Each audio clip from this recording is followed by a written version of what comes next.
अच्छा, अब remaining question जो है वो इसमें आपके पास क्वेश्चन नंबर 17 है।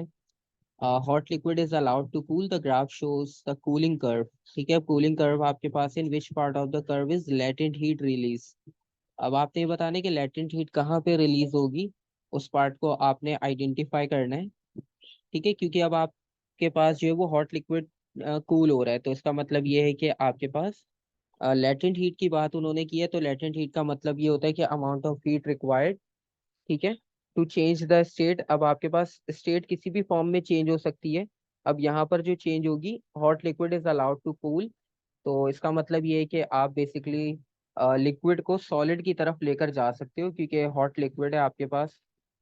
तो बेसिकली यहाँ पर जो हीट आपके पास चेंज होगी, अ, या हीट आपके पास जो भी यहाँ पर रिलीज होगी, तो लेटेंट हीट में अभी हमने सबसे इम्पोर्टेंट चीज की बात की थी कि आपका टेम्परेचर कांस्टेंट होना चाहिए। ठीक है, आपके पास सेम टेम्परेचर पे ये काम होता है लेटेंट हीट का। तो अब हमने यहाँ पर देखना है कि लेटेंट हीट जो रिलीज हो रही है उसमें हमने ये बस ढूंढना है कि कांस्टेंट टेम्परेचर कहाँ पर होगा। ठीक है, तो कांस्टेंट टेम्परेचर का मतलब ये है कि आपके पास क्यू और आर पे आपको कांस्टेंट टेम्परेचर मिल रहा है। ये पार्ट ऐसा है जहां पर आप देखो वाई एक्सिस पे टेम्परेचर था तो सेम टेम्परेचर मिल रहा है, तो यहाँ पर आपकी लेटेंट हीट रिलीज होगी, क्योंकि यहाँ पे आपका टेम्परेचर सेम है। क्योंकि लेटेंट हीट की कंडीशन ये होती है कि आप सेम टेम्परेचर पे रहते हुए काम करो। ठीक है,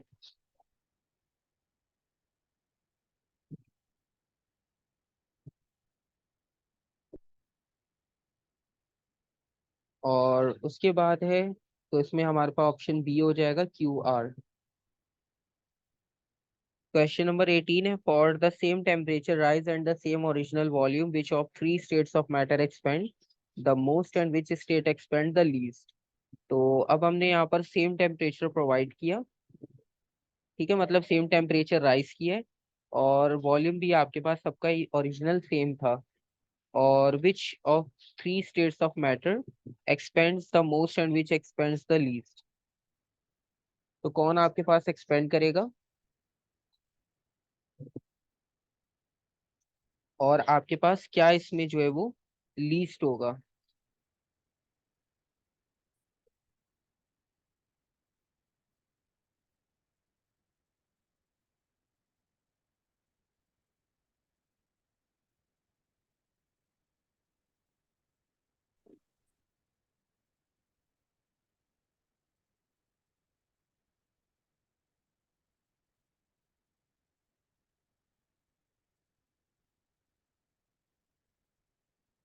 अच्छा देखो, आपके पास तीनों स्टेट्स की उन्होंने बात की है, तीनों स्टेट्स में से आपको बता दिया कि सेम टेम्परेचर सेम वॉल्यूम पे रख के अगर हम हीट करें तो तीनों में से कौन ज्यादा एक्सपेंड होगा।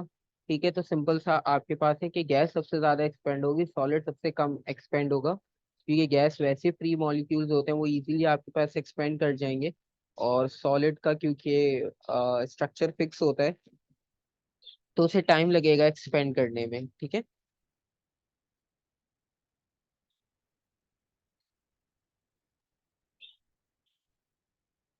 और 19 वाले में उन्होंने कहा है कि ice eight -10 degree Celsius is heated until it is water at +10 degree Celsius. मतलब -10 डिग्री पर आइस थी, क्योंकि आइस आपको पता है कि माइनस में जाती है नॉर्मली, और उसे आपने तब तक हीट किया जब तक वो वाटर नहीं बन गई +10 डिग्री पर आकर। अब उन्होंने कहा है कि which graph shows how the temperature changes with time. अब टेम्परेचर का चेंज आपने शो करना है with respect to time.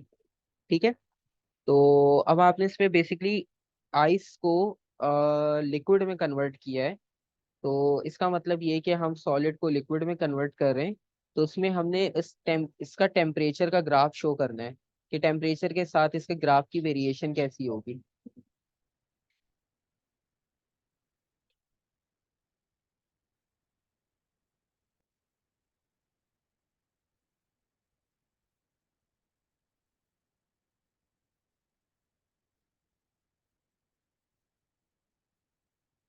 Sir B. B होगा, ठीक है।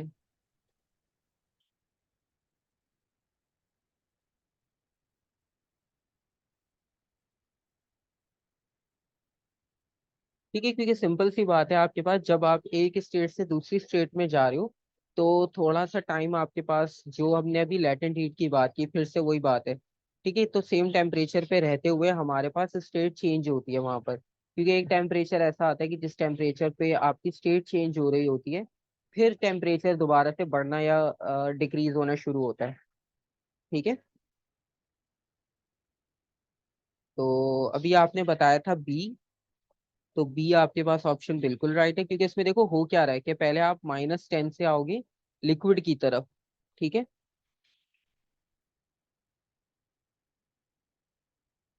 सर सी बेहतर नहीं है क्योंकि। नहीं देखो अब पता है क्या हो रहा है। अब इसमें लिखा हुआ है कि सेंटर में देखो टेम्परेचर क्या है, 0। अब देखो 0 पता है क्या टेम्परेचर है, 0 है फ्रीजिंग पॉइंट लिक्विड का। ठीक है, अब आप बॉइलिंग पॉइंट की बात करो तो 100 होता है बॉइलिंग पॉइंट लिक्विड का, और 0 होता है फ्रीजिंग पॉइंट लिक्विड का। ठीक है, मतलब वाटर की अगर हम बात करें लिक्विड में, हम किसी और लिक्विड की बात नहीं कर रहे। ठीक है, तो अब यहाँ पर आपके पास क्या कहते हैं, हाँ, तो सबसे पहले हम आइस से जा रहे थे लिक्विड की तरफ। तो इसका मतलब ये हुआ कि पहले हम यहाँ पर बिल्कुल सॉलिड स्टेट में थे, सॉलिड से हम कन्वर्ट हो रहे थे लिक्विड में। तो जब हम 0 पर पहुंचे ना, तो 0 ऐसी स्टेट होती है जो आपके पास फ्रीजिंग पॉइंट है लिक्विड का। तो वो इस टेम्परेचर पे थोड़ा टाइम जो है वो वेट करने के बाद फिर अपना टेम्परेचर इंक्रीज करेगा, क्योंकि इसका फ्रीजिंग पॉइंट है। जिस तरह बॉइलिंग पॉइंट पर हम जाते हैं तो बॉइलिंग पॉइंट से ज्यादा टेम्परेचर इंक्रीज नहीं हो पाता, वो कन्वर्ट हो जाती है स्टेट। इसी तरह से जब आप फ्रीजिंग पॉइंट पर आओगे, तो यहाँ से अब आपकी स्टेट चेंज होगी। और वो लेटेंट हीट वाला कॉन्सेप्ट है कि लेटेंट हीट की वजह से आपके पास कुछ टाइम तक यहाँ पर सेम टेम्परेचर रहने के बाद फिर वो कन्वर्ट होगा लिक्विड स्टेट में। ठीक है, तो बी आपके पास राइट ऑप्शन है। डी सी में पता है क्या हुआ, सी में वो डायरेक्ट चला गया +10 पर। ठीक है, सी में जो था आपके पास डायरेक्ट वो चला गया +10 पर, फिर कांस्टेंट हो गया। तो वो जो बीच में लेटेंट का कॉन्सेप्ट था और बीच में जो फिक्स टेम्परेचर का एक कॉन्सेप्ट था, वो सब यहाँ पर खत्म हो गया। ठीक है, और आपको भी पता है कि कोई डायरेक्ट इतना सा नहीं जाता, हमने ऊपर कितने ग्राफ देखे हैं, सब में एक पॉइंट पर कांस्टेंट, एक पॉइंट पे कांस्टेंट लेटेंट हीट का कॉन्सेप्ट आता है। ठीक है,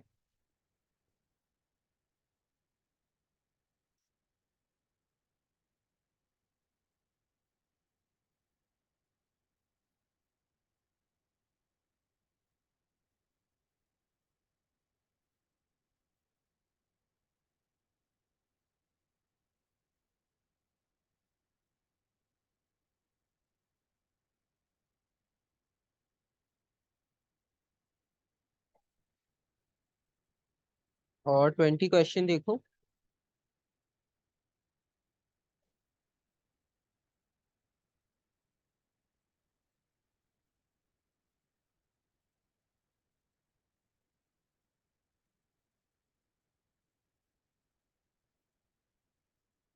अब 20 में आपके पास पूछा है उन्होंने, ठीक है, एक आंसर आया सी। Less heat is needed to raise the temperature of 1 kg of copper by 1 degree Celsius than it needed to raise the temperature of 1 kg of water by 1 degree Celsius. Which statement explain this? अब उन्होंने कहा कि copper को less heat चाहिए। ठीक है, और temperature जो है वाटर के कंपैरिजन में, अब ठीक है दोनों को कंपेयर कर रहे हैं। अब दोनों के कंपैरिजन में आपने ये बताना है कि स्टेटमेंट आपके पास क्या बता रही है यहाँ पर। ठीक है, तो पहले में लिखा है copper has a higher melting point.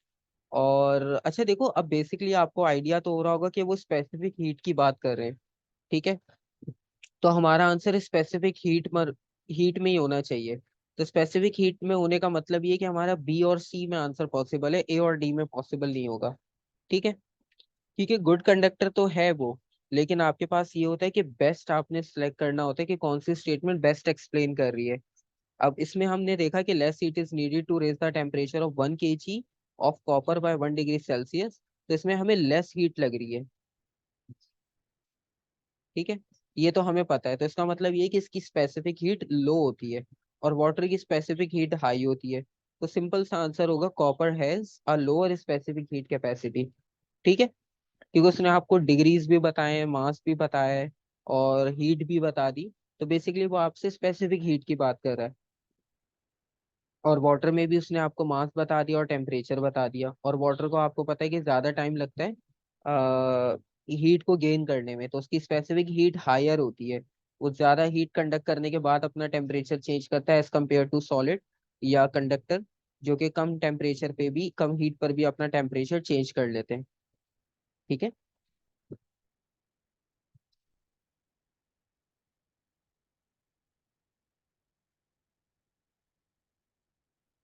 21।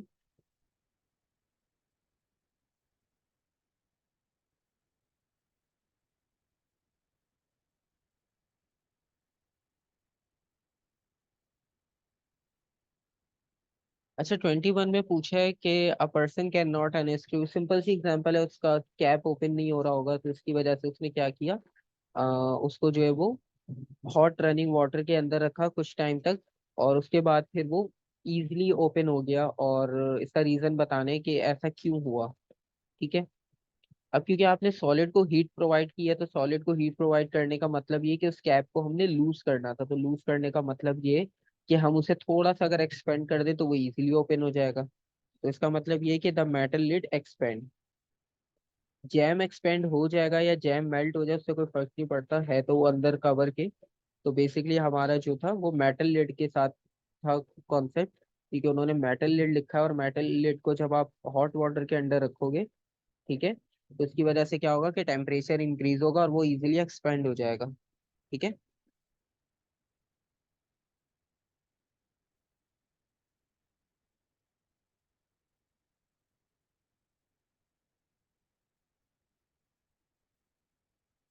और 22 अगर आप देखो तो 22 में लिखा है ice cube at temperature of 0 degree Celsius has a mass of 10 ग्राम, और the specific heat latent heat of fusion of water is 3 into 10 to the power 5 joules per kg. How much energy is required needed to convert the ice cube, मतलब ice cube को आपने convert करना है water में, और 10 ग्राम उसका मास है, और टेम्परेचर 0 डिग्री सेल्सियस पे रहते हुए कन्वर्ट करना है, क्योंकि लैटेंट हीट की बात हो रही है तो टेम्परेचर तो चेंज होगा नहीं।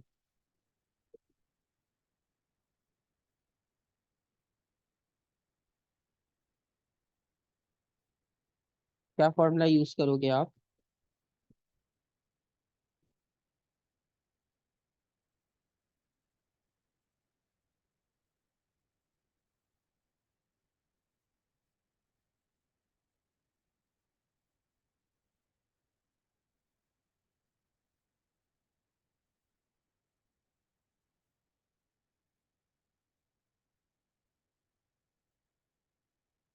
ठीक है। अब अच्छा देखो, इसमें वैसे दिखने में क्वेश्चन आपको लग रहा होगा टिपिकल है, लेकिन बहुत सिंपल सा कॉन्सेप्ट है। देखो, उन्होंने आपको कहा है कि टेम्परेचर 0 रहना चाहिए, इसका मतलब टेम्परेचर टी कांस्टेंट रहता है लेटेंट हीट में।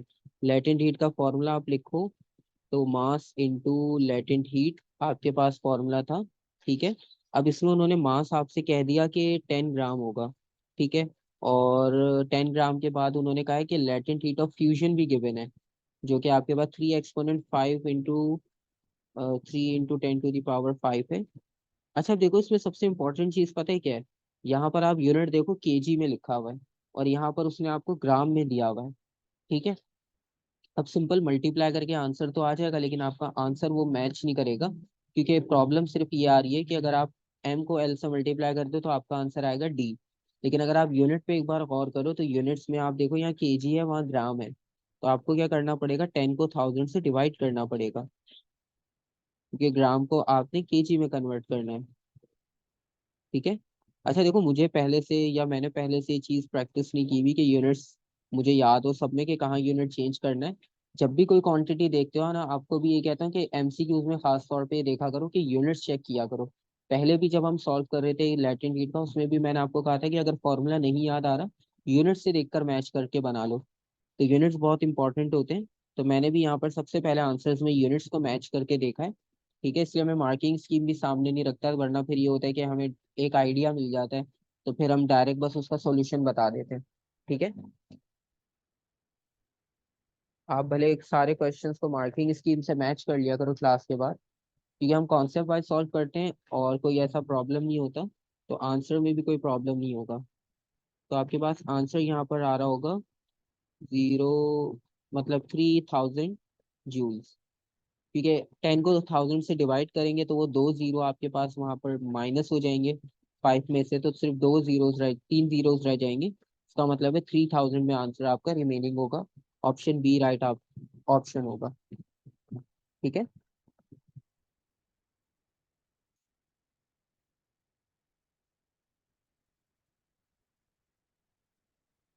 कोई कंफ्यूजन यहाँ तक?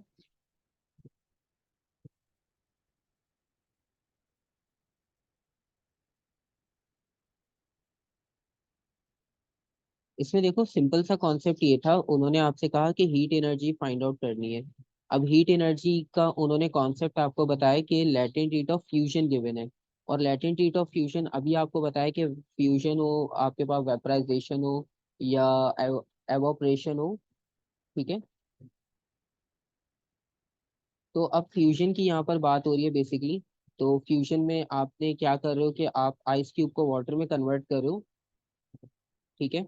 तो आपके पास बेसिकली ये जो हम डिस्कस कर रहे थे, तो इसमें भी आपके पास बेसिकली वेपराइजेशन को आप फ्यूजन भी लिख सकते हो। ठीक है। तो आप वेपराइजेशन की टर्म को फ्यूजन में भी लिख सकते हो। तो नॉर्मली आपके पास सिंपल सा कॉन्सेप्ट ये होता है कि आप एक स्टेट को दूसरी स्टेट में कन्वर्ट करते हो, और सेम टेम्परेचर पे रहते हुए। मेन कॉन्सेप्ट हमारा ये है कि सेम टेम्परेचर पे रहते हुए कन्वर्ट करना है। और सेम टेम्परेचर का कन्वर्ट करने का मतलब ये कि आपके पास यहाँ भी टेम्परेचर सेम है। उन्होंने देखो आपको कहा 0 डिग्री, और बाद में भी कहा 0 डिग्री। तो इसका मतलब है टेम्परेचर में तो कोई चेंज लाना नहीं है, सेम टेम्परेचर पे हमने देखना है कि कितनी एनर्जी प्रोवाइड होगी। और आइस को कन्वर्ट कर रहे हैं वाटर में, तो रूम टेम्परेचर पे रखेंगे तो ऑटोमेटिक आपके पास मेल्ट होगा। तो समझाने वाली बात यहाँ पर ये थी कि हमें फॉर्मूला तो पता चल गया कि हम लेटेंट हीट का यूज करेंगे, जो कि E is equals to M into L होता है। फॉर्मूला बहुत सिंपल है। अब इसमें उन्होंने आपको मास दिया है, मास आपके पास ये रहा, और लेटेंट हीट आपको यहाँ पर गिवन है ये रही। तो हम दोनों को मल्टीप्लाई करके अगर आंसर निकालेंगे तो आंसर आएगा D। लेकिन अगर आप एक चीज को नोट करो यहाँ पर कि मास जो गिवन है आपके पास, उसमें लिखा हुआ है 10 ग्राम। ठीक है। और जो लेटेंट हीट गिवन है, लेटेंट हीट में लिखा हुआ है 3 × 10⁵ जूल्स पर केजी। तो अब आप देखो दोनों के यूनिट्स मैच नहीं हो रहे, यहाँ ग्राम है यहाँ केजी है। तो इसलिए हमने इस ग्राम को पहले केजी में कन्वर्ट किया, तो 10 को डिवाइड कर दिया 1000 से, ताकि ये केजी में कन्वर्ट हो जाए। और फिर आप इसको मल्टीप्लाई करवा दो लेटेंट हीट से, तो आपके पास जो फाइनल आंसर होगा वो बिल्कुल एक्यूरेट होगा। ठीक है।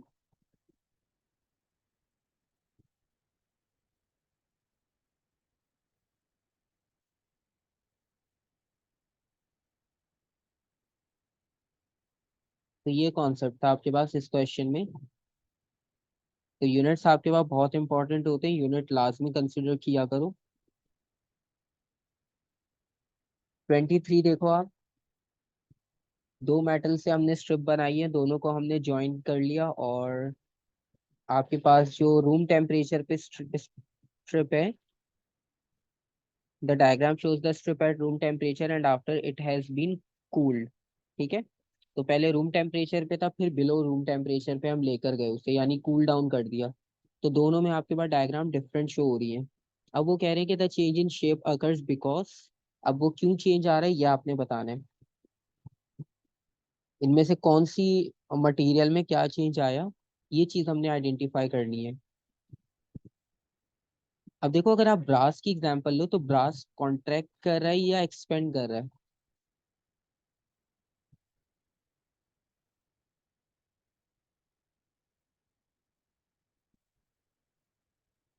क्योंकि अगर आप नीचे वाले मटेरियल इनवर्ट को कंसिडर करो, ठीक है, तो ये आपके पास एक्सपेंड हो रहा है। ठीक है। एक्सपेंड हो रहा है, और दूसरा जो है वो ब्रास कॉन्ट्रैक्ट कर रहा है, मतलब वो आपके पास कंप्रेस हो रहा है बेसिकली। ठीक है। तभी आपके पास जो है ये जब बैंड हो रहा है, तो वो ब्रास की साइड पे बैंड हो रहा है, क्योंकि ब्रास आपके पास कॉन्ट्रैक्ट हो रहा है, क्योंकि उसकी साइड से जो है वो डिस्टेंस चेंज हो रहा है। और इनवर्ट जो है वो एक्सपेंड हो रहा है, इसलिए उसका जो साइज होगा वो एक्सपेंशन में इंक्रीज हो जाएगा। तो इस वजह से आपके पास ऑप्शन ए होगा, कि वो आपके पास ज्यादा कॉन्ट्रैक्ट कर रहा है एज कम्पेयर टू इनवर्ट। और बाकी अगर आप देखो, ब्रास एक्सपेंड एक्सपेंड नहीं हो रहा, कॉन्ट्रैक्ट बाय इक्वल भी नहीं हो रहा। अगर इक्वल होते तो वो सेम इसी स्टेट में रहते। Invar contracts more than brass, और अगर वो कॉन्ट्रैक्ट हो रहा होता तो शेप आपकी डाउनवर्ड होती इस तरह से। ठीक है। तो इस वजह से आपके पास option A simple C choice है, कि आपके पास ब्रास कॉन्ट्रैक्ट कर रहा है। ठीक है।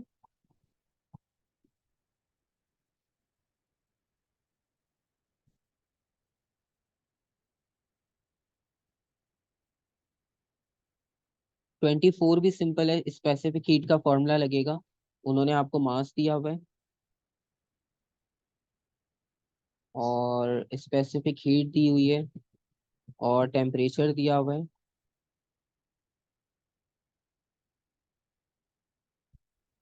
ठीक है, और आपने क्या फाइंड आउट करना है, ई। तो ई इज इक्वल्स टू, सही है, सिंपल सा फॉर्मूला आप यूज करोगे, यूनिट्स बस चेक कर लेना। यूनिट्स वैसे केजी, किलो जूल सही दिया हुआ है, कन्वर्जन की जरूरत नहीं पड़ेगी। उसके बाद है fillings in teeth should be made from a material which, आपको कैसा मटेरियल यूज करना चाहिए।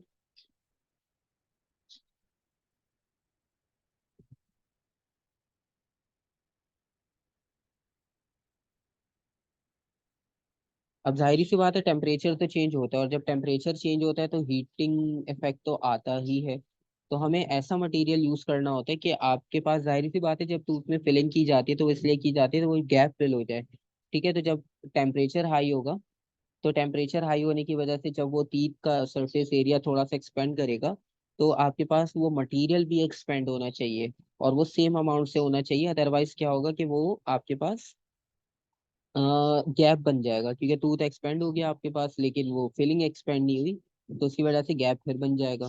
तो आपके पास ऐसा मटेरियल यूज होना चाहिए कि जो सेम रेट के साथ एक्सपेंड करे, ताकि वो जो गैप, जो मेन पर्पस था हमारा फिलिंग करने का, कि गैप को फिल करना है, तो वो गैप ही अगर फिल ना हो तो फिर हमारे पास फिलिंग का कोई आपके पास एडवांटेज ही नहीं होगा। ठीक है।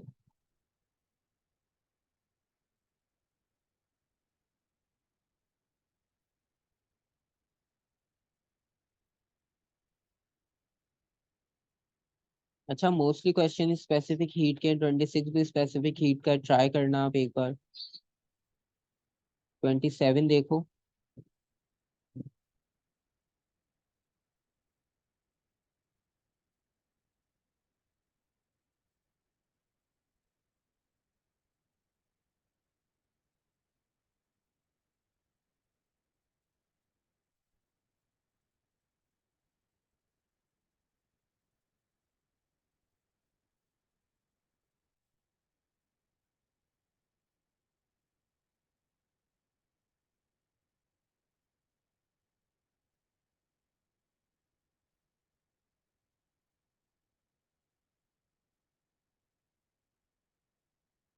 अच्छा, इसमें आपने बताना, substance can be change from one state to another as shown in figure, और प्रोसेस पूरे पूरे मेंशन कर दिए, और ये बताने के there must be some energy transfer which change involve the substance taking in every in energy and which changes involve the substance giving out energy. ठीक है, 1 2 3 4 मेंशन है, बेसिकली आपने बताना है कहाँ पे कौन सी एनर्जी रिलीज हो रही है और कहाँ पे जो है वो हम गेन कर रहे हैं। तो ये बस आपने टिक करना है कि कहाँ एनर्जी आपके पास बाहर की तरफ मूव कर रही है और कहाँ इनवर्ड मूव कर रही है, इस चीज को मेंशन करना है। पहले 1 और 2 में हम देखें, पहले आपने मेल्टिंग प्रोसेस किया, फिर आपने बॉइलिंग प्रोसेस किया, फिर 3 और 4 में हमारे पास कंडेंसिंग और फ्रीजिंग प्रोसेस है। ठीक है, तो अब इसमें हमने ये देखना है कि कहाँ पे एनर्जी हमने रिलीज की है और कहाँ पे हमने एब्जॉर्ब की है।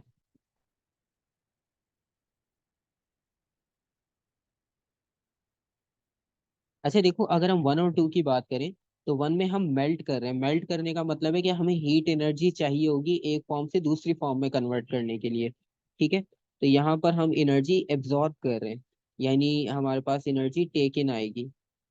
ठीक है, और इसी तरह से जब बॉइलिंग की बात करें, तो लिक्विड को गैस में कन्वर्ट करना है, तो स्टेट चेंज करनी है, तो हमें एनर्जी रिक्वायर्ड होगी, तो इसका मतलब है यहाँ पर भी एनर्जी हम टेक इन करेंगे, मतलब एनर्जी अब्जॉर्ब करेंगे। और अब नीचे वाले प्रोसेस रिवर्स है, रिवर्स का मतलब ये है कि यहाँ पर हम एनर्जी लूज करते हैं। ठीक है, तो यहाँ पर हमारी एनर्जी एमिट होगी बाहर की तरफ। सही है, सिंपल सा प्रोसेस है। तो ऑप्शन ए होगा, 1 और 2 में हमने एब्जॉर्ब करनी है, 3 और 4 में हमने एमिट करनी है। ठीक है।